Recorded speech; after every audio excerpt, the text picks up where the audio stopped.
तो दोस्तों, कहानी की शुरुआत होती है अमेरिका के एक छोटे से शहर पैराडाइज से। नाम सुनने में जितना अच्छा है, असल में ये शहर भी उतना ही शांत था। ये कहानी है एक बस ड्राइवर की, कुछ मासूम बच्चों की और उस आग की जिसने पूरा शहर निगल लिया। यह कोई फिल्मी कहानी नहीं है, बल्कि यह एक सच्ची घटना है जो हुई थी 7 नवंबर 2018 को। यहाँ हर कोई एक दूसरे को जानता था, ना ज्यादा भीड़ थी ना ज्यादा शोर। केविन इस शहर में रहता है। केविन कोई हीरो नहीं था, ना कोई बड़ा ऑफिसर और ना कोई अमीर आदमी, वो सिर्फ स्कूल बस ड्राइवर था। हर रोज की तरह उस दिन भी वो बच्चों को स्कूल से घर छोड़ रहा था। शाम हो चुकी थी, बच्चे उतर गए। उसके बाद केविन ने बस को गैराज में लगाया और अपनी बॉस रूबी से बोला, अगर इस महीने थोड़ा और टाइम मिल जाए तो अच्छा रहेगा। लेकिन रूबी ने साफ साफ कह दिया, पहले पुराने ड्राइवर को मौका मिलेगा, अगर जरूरत पड़ी तो मैं तुम्हें बुलाऊंगी। केविन ने सिर हिलाया और चुपचाप घर चला गया। घर पहुंचते ही केविन को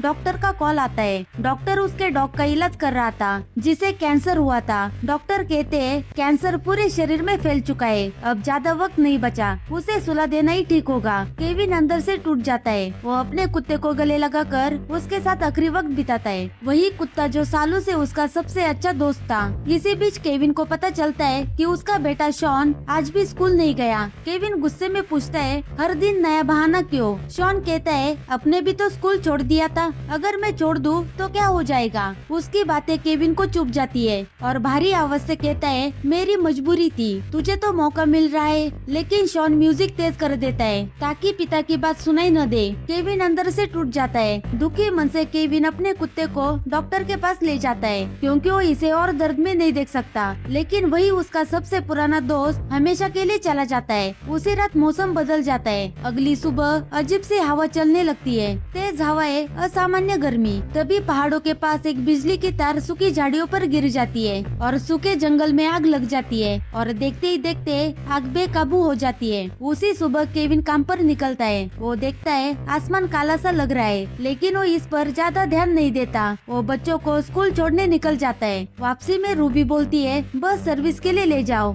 मैं तुम्हें और टाइम दे दूंगी। इसी दौरान फायर डिपार्टमेंट को पहाड़ों में आग लगने की खबर मिलती है। पूरा डिपार्टमेंट हरकत में आ जाता है। फायर फाइटर जैसे आग के पास पहुंचते हैं, उन्हें समझ में आ जाता है यह आग बहुत खतरनाक है और बैकअप बुलाया जाता है। उधर केविन को अपनी माँ का फोन आता है। वो कहती है, शॉन की तबीयत बहुत खराब है, हमें हॉस्पिटल जाना पड़ेगा। केविन घबरा जाता है। वही तेज हवा की वजह से आग और फैलती जाती है। फायर चीफ आदेश देता है, पूरे शहर की बिजली काट दो। लेकिन तब तक बहुत देर हो चुकी थी। घर जलने लगते हैं, लोग भागने लगते हैं। अब आदेश आता है, पूरा पैराडाइज शहर खाली करो। लेकिन बिजली बंद, सिग्नल फेल, सड़कें जाम, सब कुछ गड़बड़ हो जाती है। रूबी केविन को फोन करके बोलती है, बस तुरंत गैराज वापस लाओ। लेकिन केविन दवाई लेने रुक जाता है। नौकरी से ज्यादा बेटा जरूरी था। फिर धुआं और घना हो जाता है। केविन डर के मारे गाड़ी मोड़कर गैराज की तरफ बढ़ता है। तभी स्कूल से कॉल आता है कि बच्चे फंसे हुए हैं। केविन ने जैसे ही फोन पर सुना कि स्कूल में बच्चे फंसे हुए हैं, उसने बिना एक सेकंड सोचे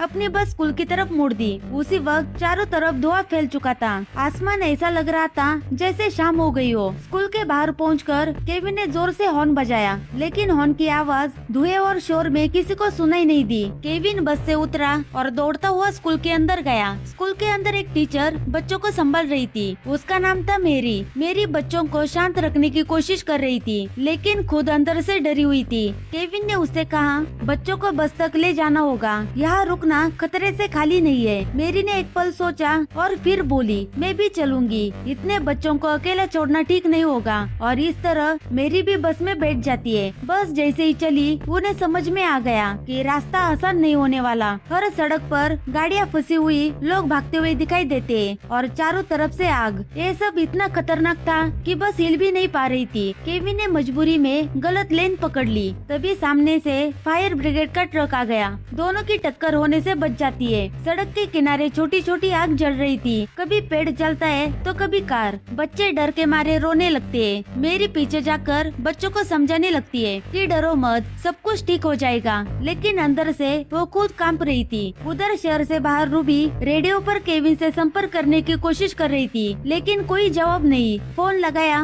पर नेटवर्क नहीं था। उसी वक्त सरकार की तरफ से आदेश आ जाता है कि पूरा शहर तुरंत खाली करो।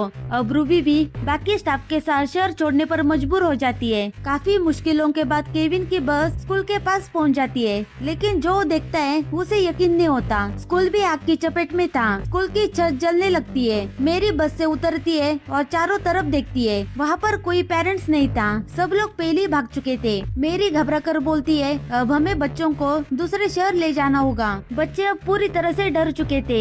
एक बच्चा बोला, हम अपने मम्मी पापा से फिर मिल पाएंगे? मेरी ने झूठी मुस्कान के साथ कहा, हाँ बेटा जरूर, लेकिन उसके दिल में खुद डर बैठा हुआ था। बस आगे बढ़ी रही थी कि अचानक बिजली की तार टूटकर सड़क पर गिर जाती है। चिंगारियां उड़ने लगती है। केविन ने तुरंत दूसरा रास्ता पकड़ लिया और एक लकड़ी की दीवार तोड़ते हुए उसने बस बाहर निकाल ली। हाईवे पर पहुंचकर केविन को लगा कि अब राहत मिलेगी, लेकिन पूरा हाईवे जाम था। गाड़ियां जली हुई, लोग चीखते हुए। फायर फाइटर्स अपनी जान जोखिम में डाल रहे थे। तभी केविन ने देखा कुछ लोग हथियार लेकर गाड़ियां लूट रहे थे। वे लोग बस की तरफ बढ़े। केविन को समझ आ गया कि अब खतरा और बढ़ गया है। उसने अचानक बस दूसरी लेन में चढ़ा दी। तेज कट मारते हुए वो बस को उन लोगों से बचाकर ले गया। बच्चे चिल्ला रहे थे। मेरी की सांस अटकी हुई थी, लेकिन कैसे तैसे बस निकल गई। थोड़ी देर बाद जब रास्ता थोड़ा साफ हुआ, केविन और मेरी बात करने लगे। मेरी बोली, मैंने पूरी जिंदगी यही गुजारी है, मुझे लगा था यह शहर सुरक्षित है।